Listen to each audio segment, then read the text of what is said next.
শুভ সকালে শুভেচ্ছা জানাই সকলকে। কেমন আছো সবাই? আশা করছি সবাই খুব ভালো আছো।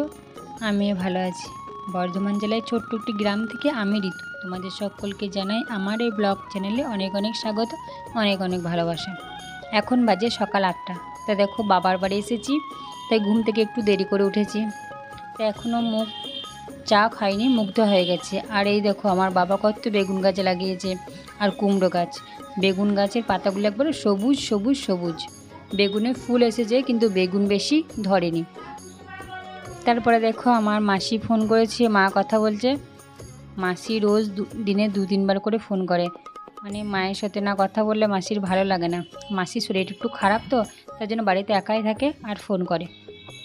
আর এই দেখো আমার ছেলে এখনও ঘুম থেকে ওঠেনি, ও এখন ঘুমাচ্ছে।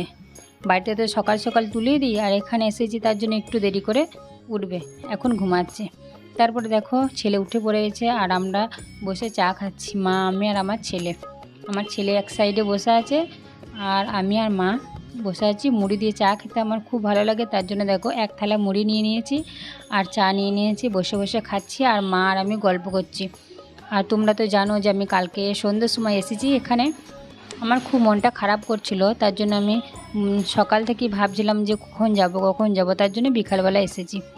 আর তোমরা তো জানো যে আমার দাদা বৌদি এখানে থাকে না, মা একাই থাকে। মায়েরও মনটা খারাপ করছিল, তার জন্য আমি ঘুরতে চলে এলাম। আর বাড়ি থেকে তো আসাই হয় না, কারণ ছেলে মেয়ের পড়াশোনার জন্য আসতে পারি না। আর একটা অসুবিধা, মানে আমার দোকানটা আছে, দোকান যদি বন্ধ করে আসি তা পার্লার থেকে সবাই ফোন করে যে আজকে দোকান খোলা আছে, আজকে দোকান খোলা আছে। তার জন্য আজকে শনিবার এসেছি, রবিবারে বাড়ি চলে যাব। তো দেখো মুড়ি খাওয়া হয়ে গেছে, তারপরে আমার পিসি জ্যাঠা ওরা আছে, ওদের বাড়িতে ঘুরতে যাচ্ছি। আর প্রচুর রোদ উঠেছে, তার জন্য আমি গামছাটা নিয়ে নিয়েছি। তো চলো দেখাই। তো এই দেখো রাস্তায় দেখো কত রোদ, আর রাস্তাটা এখন ফাঁকা, প্রায় 11:30 মতো বাজছে। আর এই বাড়িটা হচ্ছে আমার জেঠাদের বাড়ি, আর ওই সাইডে পিসি বড় জেঠা সবাই এই পাড়াতে থাকে, আর আমার বাবা ভিতর পাড়াতে থাকে। তা দেখো ওখান থেকে ঘুরে চলে এসেছি সবার বাড়িতে, জেঠা পিসি যে যে ছিল সবার সঙ্গে দেখা করে চলে এসেছি। আর দেখো এই দেখো রান্না হয়েছে ফুলকপি আলু মাছের তরকারি, এটা মা রান্না করেছে।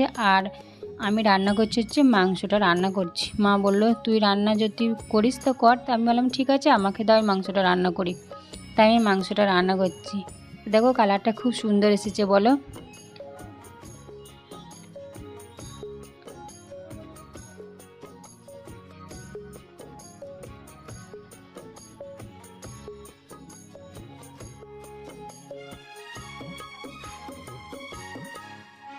তা মশলার জায়গাগুলো তো কোথায় আছে খুঁজে পাচ্ছিলাম না, তাই মা একটু দেখিয়ে দিল। কারণ এখানে তো আমি রাখি না, মা সব রেখে দেয় চারিদিকে, মানে বাড়িতে রাখি আর মা এখানে রেখে দেয়, তার জন্য মাকে ডেকে নিলাম। মাকে বললাম যে একবার তুমি দেখিয়ে দাও, তো মা দেখিয়ে দিল। আর দেখো মা যে ভাতের ফ্যানটাও বড় করে দিয়েছিল ওটা উঠিয়ে দিচ্ছে। মা বলছে তুই পারবি না, আমি উঠিয়ে দিচ্ছি। আমি বলছি যে যখন আমি শ্বশুর বাড়িতে থাকি তখন কি তুমি করে দাও? তা মা বলছে ওটা শ্বশুর বাড়ি আর তুই এখন বাপের বাড়ি এসেছিস, তা আমি করে দিয়েছো। আমার মা এখানে থাকে, আমার মাও তো নিজে একা রান্না করে, তার জন্য আমিও একটু রান্নাটা করে দিলাম মাকে, যে আমি চলো আমি রান্নাটা করে দিলাম। আর আমার ছেলে আমাকে বলছে বাড়ি যাবে কখন? আমি বলছি যে আমি বাড়ি যাব না, আমি 2 দিন থাকবো, তুই চলে যা। বলছে না আমার কালকে থেকে স্কুল আছে আর টিউশন আছে, আমার কামাই হয়ে যাবে। আমার মা বলছে যে না আমার মেয়ে যাবে না, তুই চলে যা। তা দেখো ওইদিকে রান্নাটা বসিয়ে চলে এসেছি বেগুন তুলতে। এই দেখো গাছে 2-4টে বেগুন যা হয়েছে, মা বলছে তুই নিয়ে যা ওখানে। তা দেখো বেগুন তোলার জন্য আমরা বেগুনের গাছের ভিতরে ঢুকে পড়েছি। আর দেখো অনেকটা উঁচু তো মাথা ঠেকে যাচ্ছে, আর হচ্ছে প্রচুর কাঁটা, তার জন্য এগিয়ে যেতে পারছি না। আর আমি বেগুন তলায় ঢুকে বসে আছি, কিন্তু আমি আর দেখাইনি, মাকেই দেখালাম। তারপরে দেখো চান টান করে চলে এসেছি, একটু আমি শুয়েছিলাম একটু, মা বলে একটু শুগা, তাই শুয়েছিলাম, তাই তোমাদের সঙ্গে একটু ক্যামেরাতে নিয়ে আসলাম।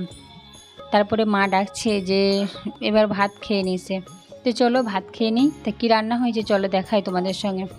আজকে হচ্ছে মাংস রান্না করেছি, আর মা আলু মাছ শোল মাছ ছিল আর ফুলকপি দিয়ে তরকারি করেছে, ঝোল করেছে মাছটা। মায়ের হাতে রান্না খেতে আমার তো খুব ভালো লাগে। তো দেখো ভাত খেতে বসে পড়েছি, ছেলেকে দিয়ে দিয়েছে আর আমাকেও দিয়ে দিয়েছে। তা আজকের এই ভিডিওটা কেমন লেগেছে অবশ্যই কমেন্ট করতে ভুলো না। ভালো লাগলে লাইক করে পাশে থেকে চ্যানেলটা সাবস্ক্রাইব করে দিও। সকলকে অনেক অনেক ধন্যবাদ।